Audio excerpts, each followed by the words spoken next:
তৈরি করা যাবে, খেতে ভীষণ মজার হয়। মাঝে মাঝে সকালে নাস্তা বা বাচ্চাদের টিফিনের জন্য এরকম একটা মজাদার পরোটা বানানো যেতেই পারে। প্রথমেই একটা বাটিতে নিচ্ছি 1 কাপ পরিমাণ ময়দা। চাইলে এখানে আটাটাও নিতে পারেন।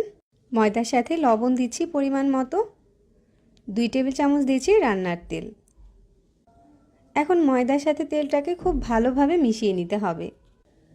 ময়দার সাথে তেলটা যত ভালো মাখানো হবে পরোটাটা অতটাই বেশি খাস্তা হবে। শুকনো ময়দাটা এখন মাখানো হয়ে গিয়েছে। এবার অল্প অল্প করে নর্মাল তাপমাত্রার পানি দিয়ে একটা ময়দার খামির তৈরি করে নিব। ময়দার ডোটা অনেকটা সফট করে তৈরি করতে হবে। এই তো ময়দার ডোটা মাখানো হয়ে গিয়েছে। এবার এটাকে রেস্টে দিয়ে দিব। এই ফাঁকে একটা বাটিতে 2টা ডিম ভেঙে নিচ্ছি। ডিমের সাথে লবণ দিচ্ছি 1/2 চামচ।